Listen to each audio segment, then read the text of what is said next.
So this is going to be another movie review. This one's called Bloodfist 6.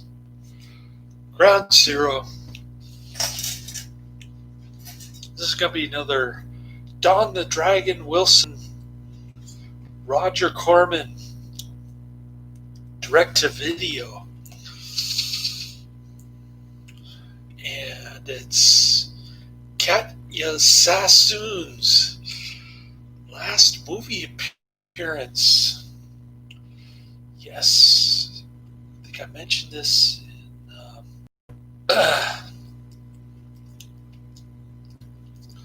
one of my other videos.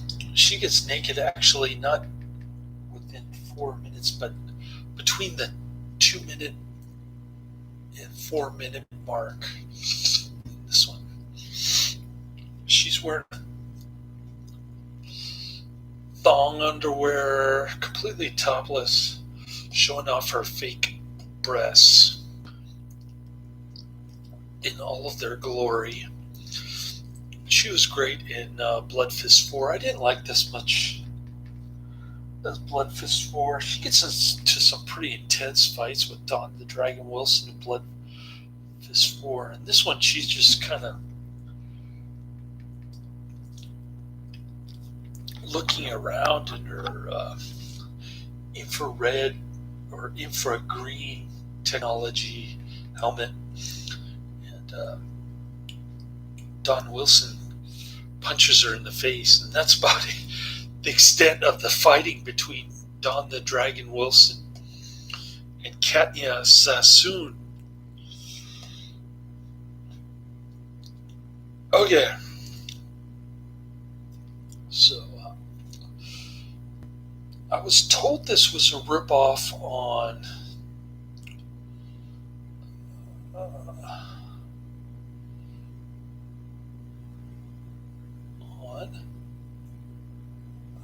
Die Hard. And I've never actually seen Die Hard, so I can't really say for sure. But I was also told that this was one of the best in the series. I don't necessarily agree with that. I thought 4 was better. Just because Catya Sassoon was in it, she didn't get naked, but she had a couple of cool fight scenes with Don the Dragon Wilson, I believe. She gets naked in this one with Steve Garvey after the 2-minute mark. And yeah, I saw that and I was thinking, man, this is going to be a great movie. Started going downhill from there.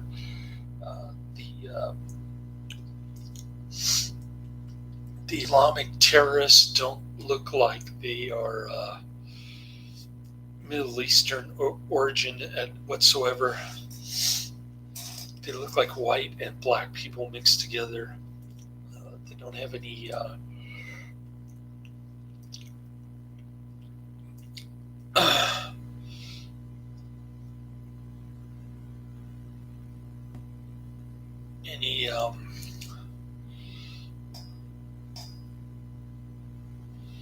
kind of terrorist look to them.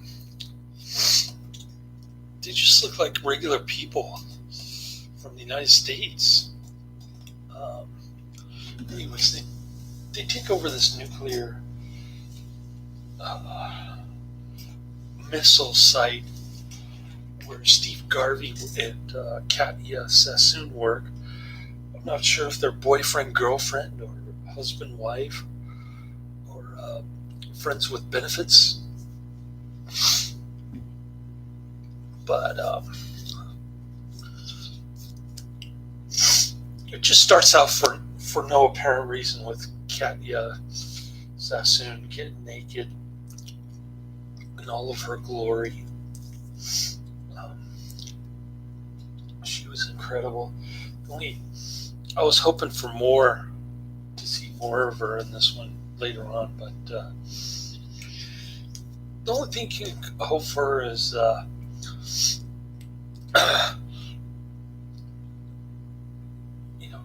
keeping her button-down shirt open so you can see her black bra.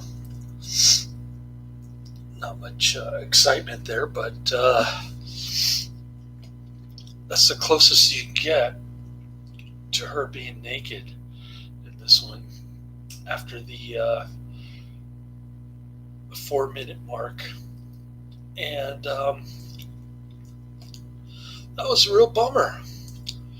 I thought the Don the Dragon Wilson fight scenes were pretty decent. Okay, so these terrorists are taking over this nuclear missile base, and they're threatening they're demanding a ransom, or they're going to blow up the United States with these nuclear missiles. Okay, so Don the Dragon Wilson just happens to be this this guy who got court-martialed or something for something he did. He was trained in survival, and of course he knows kickboxing. And whenever he gets shot, I think he gets shot multiple times again in this one, and he's like he's got some kind of magic invincibility where he can just bounce back after being shot, like Monk from the Phantom Creeps. But in any case, he's kind of gets stuck in the middle of it. He's like a courier, and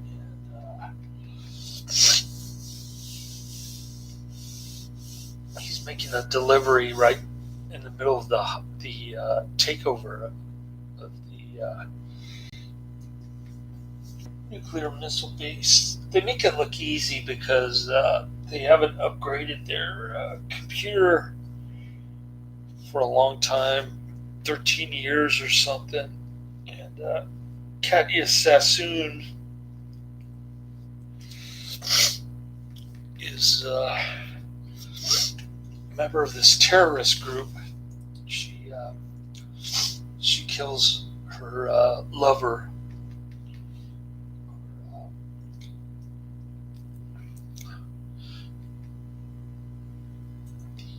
The person that she chooses to be naked in front of,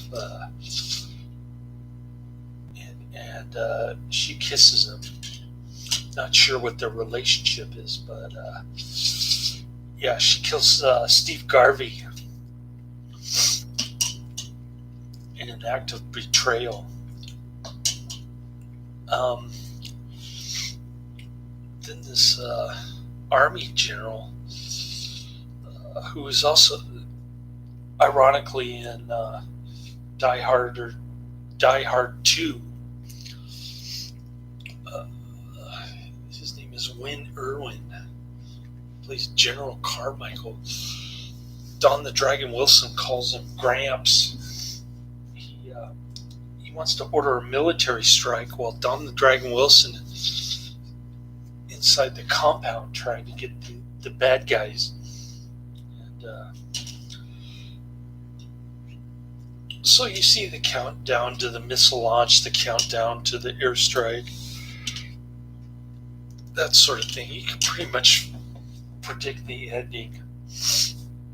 But people say that it's more like a Die Hard ripoff than it is a kickboxing movie. But I saw plenty of kickboxing in this, so I don't understand that criticism at all.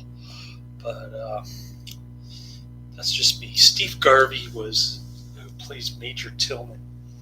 I have no idea what he's doing in this movie, but he was a first baseman for the Los Angeles Dodgers and the San Diego Padres during the 70s and 80s. And I think he holds a record for games played or something. He used to be a good defensive first baseman, I remember. And I remember watching him at Giants games. he was a big time Reagan supporter. And the pitchers were on the Padres more into John Birch Society. And Steve Garvey was kind of like a rhino kind of guy. More mainstream, I guess. Steve Garvey. I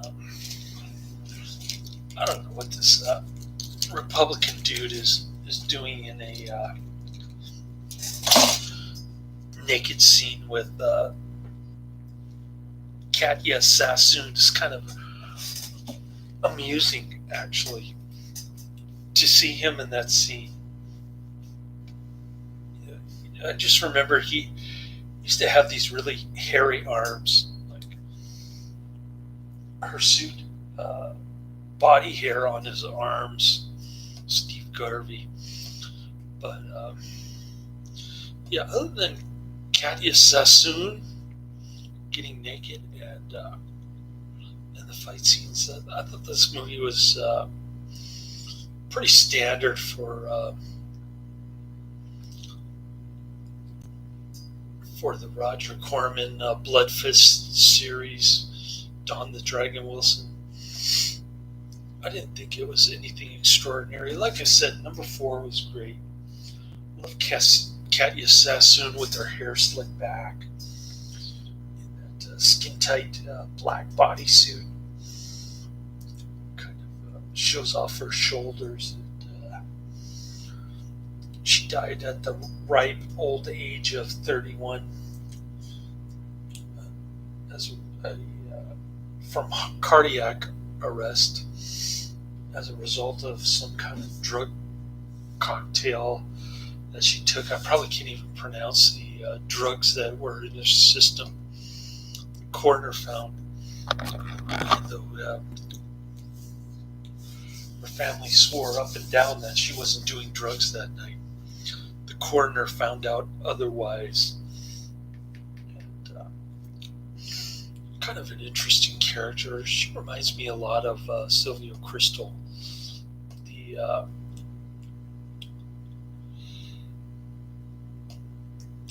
model from Holland. Of course, Catya Sassoon has bigger breasts. They look fake to me, but nonetheless, there are some similarities with the drug and alcohol addiction. The parents in various exploitation movies such as this, and the modeling career. It all seems to tie together. It's like they were living parallel lives almost. And too bad this was their last film. I would have liked to see her continue on, make more exploitation movies. But after 1995, that was it. And I started watching Bloodfist 7, by the way. Bloodfist 7.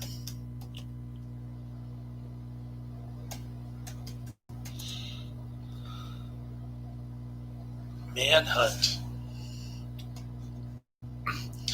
That one is bizarre. It seems like Don the Dragon Wilson is in some kind of nightmare scenario. Like he was in Bloodfist 5, I think.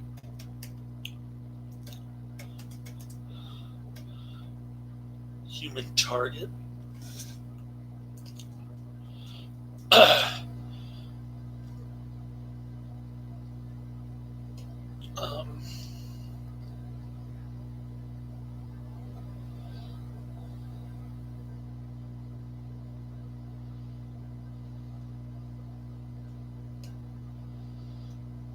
Yeah, that's the one with Steve James. That one was very confusing to me. And Bloodfist 5, Human Target. It's a lot like Bloodfist 7, manhunt.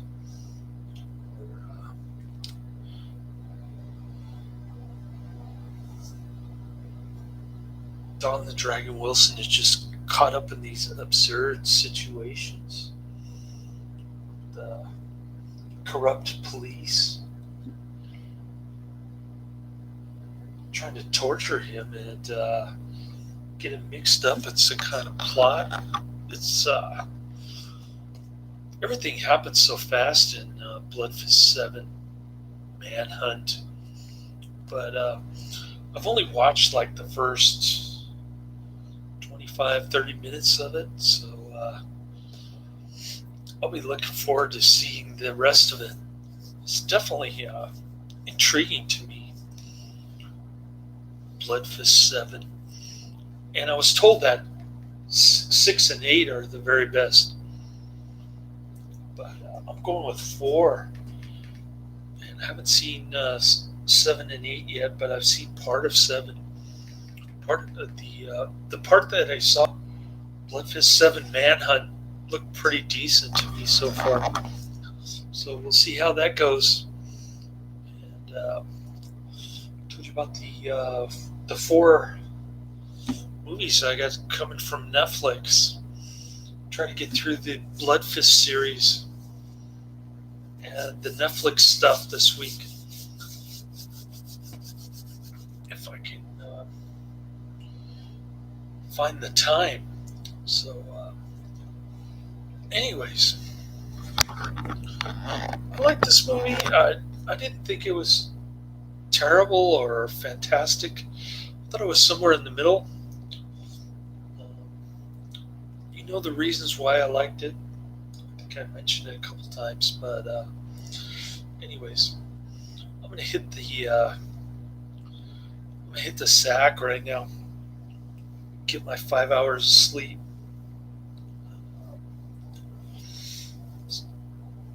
So I worked a little over 5 hours tonight, kind of average. But, anyways, such is life.